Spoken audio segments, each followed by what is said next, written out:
देखो भक्तों, हमें अपने जीवन में कभी विश्वास नहीं खोना चाहिए, क्योंकि विश्वास से ही रास्ते मिलते हैं। और विश्वास का दूसरा नाम भगवान होता है, और हमें कभी भगवान नाम को नहीं भूलना चाहिए, क्योंकि नाम ही भवसागर से पार कराता है, विश्वास ही भवसागर से पार कराता है। भगवान नाम की ही महिमा होती है। राम नाम एक मंत्र है, रट ले चित्त लगाए, जो या को सुमरन करे भवसागर तर जाए। राम नाम लिखो शिला पे, डूबत नहीं भवसागर में, राम नाम लिखो हृदय, तर जाओगे भवसागर से। जब पत्थरों पर राम नाम लिखने से भवसागर में सागर के ऊपर तैर सकते हैं, तो अगर हम अपने हृदय में भगवत नाम लिखें तो क्या हम भवसागर से पार नहीं हो सकते? बस विश्वास होना चाहिए, भगवान पर पूर्ण विश्वास होना चाहिए। रास्ता तुम चाहे कोई भी अपनाओ, किसी भी देव को पूजो, किसी भी भगवान को पूजो, लेकिन विश्वास होना चाहिए, दृढ़ विश्वास। देखो, जब कोई सहारा नहीं बचता ना, तो सिर्फ भगवान का सहारा होता है, भगवान का सहारा होता है। आपने गजराज कथा सुनी होगी। जब गजराज को किसी ने भी नहीं उबारा तो उन्होंने सिर्फ नाम ही पुकारा, हरि नाम। और क्या कहा उन्होंने? नाम लियो गजराज ने, नाम लियो गजराज ने, पल में प्रकट होए, और सारे संकट कट गए जब हरि के दर्शन होए। ऐसा विश्वास होना चाहिए, प्रबल विश्वास होना चाहिए। देखो, विश्वास से मुझे एक कन्या की कथा स्मरण हुई, और उस विश्वास के ऊपर ये कथा मैं आपको सुना रहा हूं। बड़े ध्यान से और बड़े प्रेम से सुनना कि इस कथा में विश्वास का कितना महत्व था, कितना विश्वास, दृढ़ विश्वास था उन्हें भगवान के ऊपर। और क्या ब्रजमंडल के क्षेत्र में एक जंगल के पास एक गांव बसा था।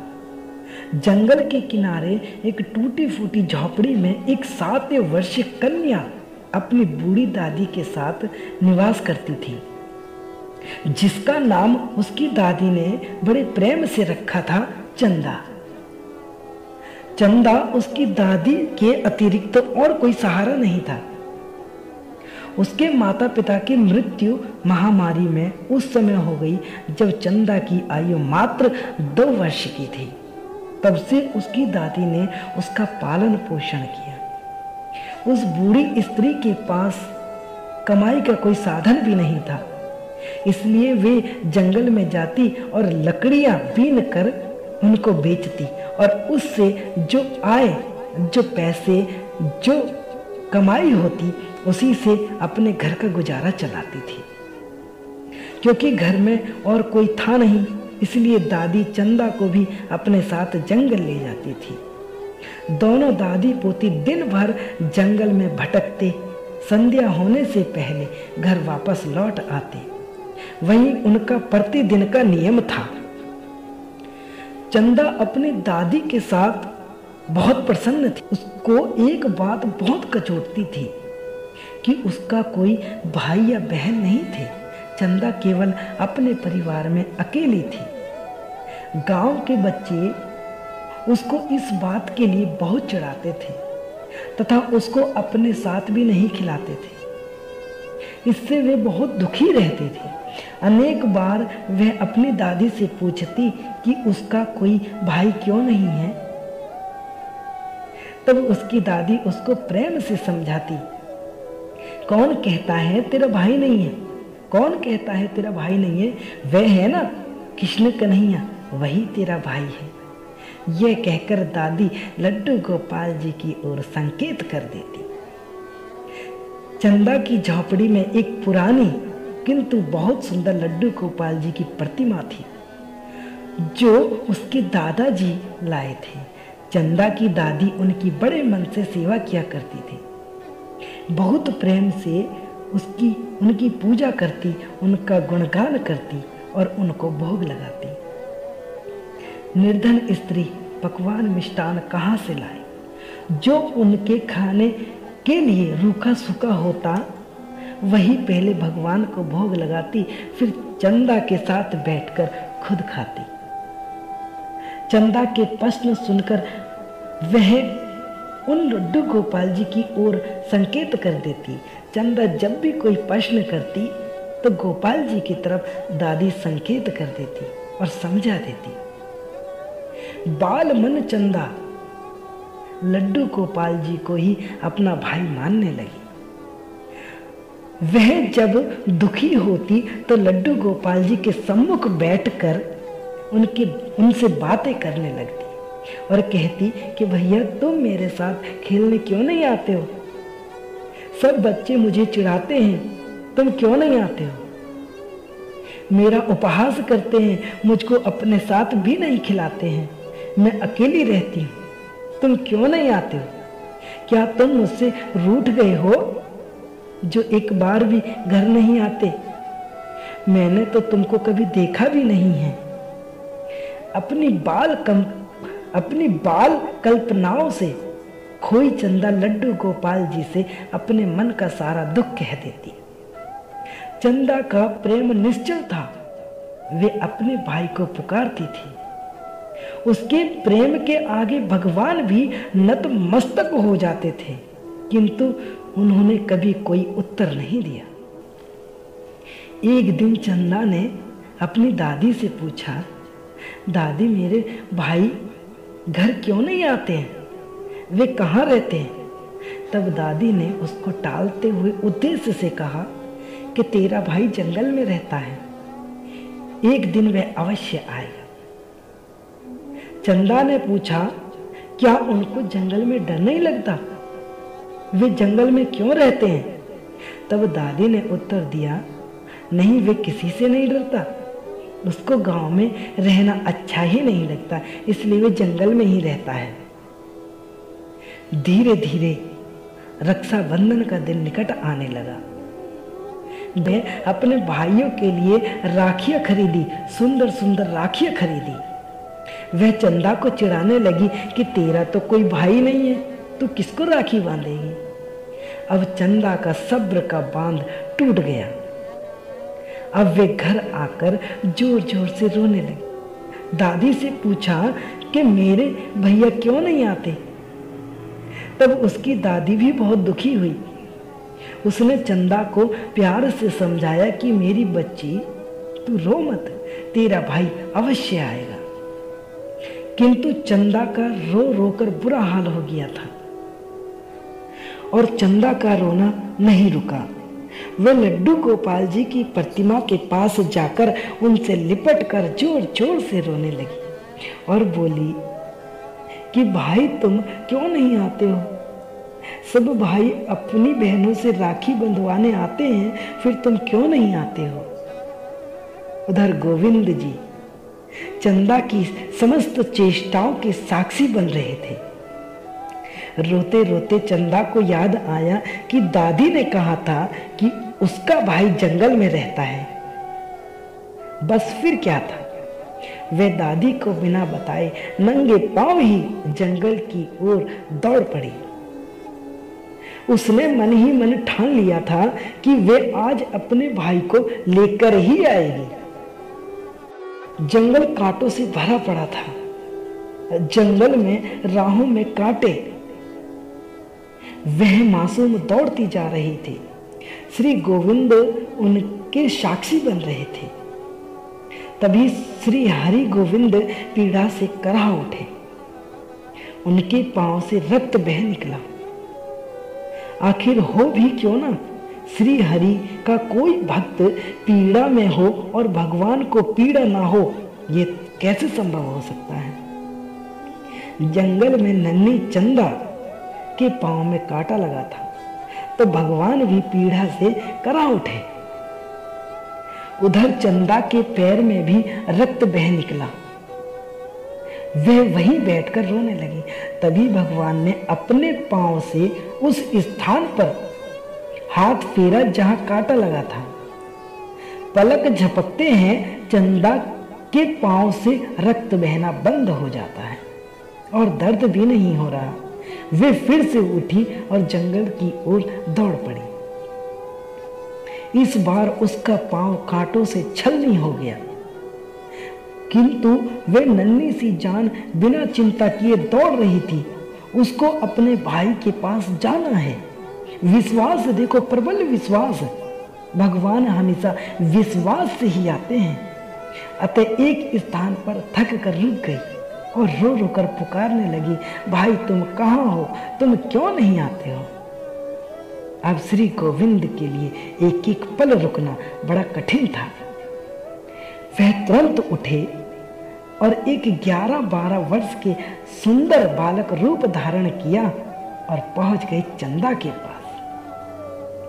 उधर चंदा थक कर बैठ गई थी और सर झुकाकर रोए जा रही थी। तभी उनके सर पर किसी ने हाथ का स्पर्श किया और एक आवाज सुनाई दी, चंदा मैं आ गया, मेरी बहन मैं आ गया, अब तू रोना बंद कर दे। चंदा ने सर उठाकर उस बालक को देखा और पूछा, क्या तुम मेरे भाई हो? तब उत्तर मिला, हाँ चंदा, मैं ही तुम्हारा भाई हूं। ये सुनते ही चंदा अपने भाई से लिपट गई और फूट फूट कर रोने लगी। तभी भक्त और भगवान के मध्य भाव और भक्ति का एक अनूठा दृश्य उत्पन्न हुआ। भगवान वहीं धरती पर बैठ गए। उन्होंने नन्ही चंदा के कोमल पैरों से अपने हाथों से और प्रेम से उसके कांटों को निकाला। वे छोटे छोटे कोमल पांव पूर्ण रूप से घायल हो गए, छलनी हो गए। उनमें से रक्त बह रहा था। वे देखकर भगवान की आंखों में आंसू बह निकले। उन्होंने उन नन्हे पैरों को अपने माथे से लगाया और रो उठे। अद्भुत दृश्य। बहन भाई को पाने की प्रसन्नता में रो रही थी और भगवान अपने भक्त के कष्ट को देखकर रो रहे थे। श्री हरि ने अपने हाथों से चंदा के पैरों के चुभे एक एक कांटे को बड़े प्रेम से निकाला। फिर उनके पैरों पर अपने हाथ का स्पर्श किया। पल भर में सभी कष्ट दूर हो गए, सभी जख्म भर गए। चंदा अपने भाई का हाथ पकड़कर बोली, भैया तुम घर चलो, कल रक्षाबंधन है, मैं भी रक्षाबंधन करूंगी, मैं भी रक्षाबंधन का त्योहार मनाऊंगी। भगवान बोले, अब तू घर जा, दादी प्रतीक्षा कर रही होगी, मैं कल प्रातः ही घर अवश्य आऊंगा। ऐसा कहकर उसको विश्वास दिलाया और जंगल के बाहर तक छोड़ने आई। अब चंदा बहुत प्रसन्न थी, उसकी सारी चिंताएं मिट गई थी। जब घर पहुंची तो देखा कि दादी का रो रो कर बुरा हाल था।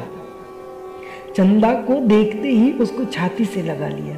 चंदा बहुत पुलकित थी, बोली, दादी अब तो तू रो मत, बिल्कुल भी मत रो, कल मेरा भाई आएगा, मैं भी रक्षाबंधन मनाऊंगी। दादी ने अपने आंसू पोंछे। उसने सोचा कि जंगल में कोई बालक मिल गया होगा जिसको वह अपना भाई समझ रही है। चंदा ने दादी से जिद करी और एक सुंदर सी प्यारी सी राखी लेके आई।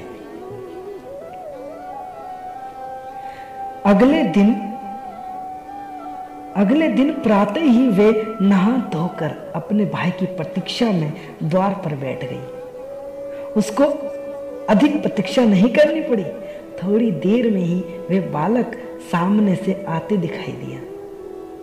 उसको देखते ही चंदा प्रसन्नता से चीख उठी, दादी भैया आ गया, दादी भैया आ गया।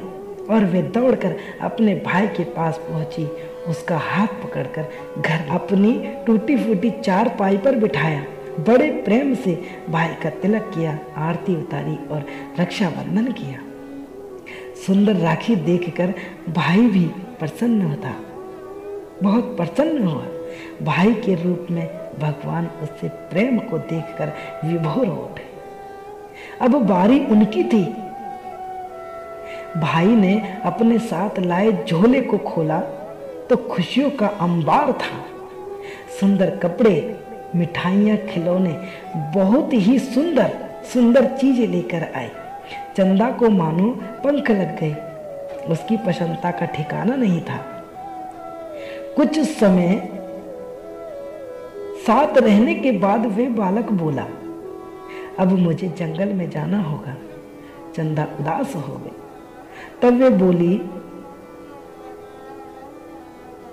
वह बोला, तू उदास क्यों हो रही है? आज से प्रतिदिन मैं तुमसे मिलने अवश्य आऊंगा। अब वे प्रसन्न थी। बालक जंगल लौट गया। उधर दादी असमंजस में थी। कौन है ये बालक? उसकी कुछ समझ में नहीं आ रहा था, किंतु हरि के मन की हरि ही जाने। भाई के जाने के बाद जब चंदा घर में वापस लौटी तो एकदम ठिठक गई, एकदम सहम गई। उसकी दृष्टि लड्डू गोपाल जी की प्रतिमा पर पड़ी तो उसने देखा कि उनके हाथ में वही राखी बंधी थी जो उसने अपने भैया के हाथ में बांधी थी। उसने दादी को तुरंत बुलाया। यह देखकर दादी भी अचंभित रह गई, किंतु उसने बचपन से कृष्ण की भक्ति करी थी। वह तुरंत जान गई कि यह बालक कोई और नहीं, स्वयं श्री हरि ही थे। वह उसके चरणों में गिरकर और बोल पड़ी, हे छलिया, जीवन भर तो छला, जीवन का अंत आया तो अब भी छलकर चले गए। वह चंदा से बोली, अरे वे बालक कोई और नहीं, यह बालक कोई और नहीं, ये तेरा ही भाई था, तेरा यही भाई था। यह सुनकर चंदा भगवान की प्रतिमा से लिपट कर रोने लगी और रो रो कर बोली, कहो ना भैया, क्या वह तुम ही थे? मैं जानती हूं वह तुम ही थे, फिर सामने क्यों नहीं आते हो? छिपके क्यों रहते हो? दादी पोती का निर्मल प्रेम ऐसा था कि भगवान भी विवश हो गए। लीलाधारी तुरंत ही विग्रह से प्रकट हुए, प्रतिमा से प्रकट हो गए और बोले, हाँ चंदा, मैं ही तुम्हारा भाई हूं। तुमने मुझको पुकारा तो मुझको आना पड़ा, और मैं कैसे नहीं आता। जो भी लोग ढोंग दिखावा पाखंड रचते हैं, मैं उनसे बहुत ही दूर रहता हूं, किंतु जो मेरा कोई सच्चे भाव से, प्रेम भक्ति से मुझको पुकारता है, विश्वास से मुझको पुकारता है, तो मुझको आना ही पड़ता है। भक्त और भगवान की प्रेम में लीला चल रही थी और दादी तो भगवान में लीन हो चुकी थी। रह गई चंदा। तो उस दिन के बाद से गांव में उसको किसी ने नहीं देखा। कोई नहीं जान पाया कि आखिर दादी पोती कहां चले गए। प्रभु की लीला प्रभु ही जाने। ये होता है विश्वास, दृढ़ विश्वास। चंदा को विश्वास था कि मेरा भाई आएगा। उन्होंने लड्डू गोपाल जी को भाई माना। तो देखो, भगवान भी बाल रूप में उनके भाई बनकर आए। एक विश्वास के कारण ही भाई बनकर आए। तो मेरे भगवान तो विश्वास करो तो हर संबंध को निभाने के लिए आते हैं, हर बात के लिए आते हैं। एक बार इस दिल से, इस हृदय से वो पुकार होनी चाहिए जिससे मेरे भगवान प्रकट हों। इसलिए भैया, राम नाम हृदय में रखना चाहिए, भगवान का नाम हृदय में रखना चाहिए, क्योंकि भगवान किसी भी रूप में आ सकते हैं। इसलिए भगवान को कभी विसारना नहीं चाहिए, क्योंकि भगवान ही हमारे भव से पार करने का साधन है।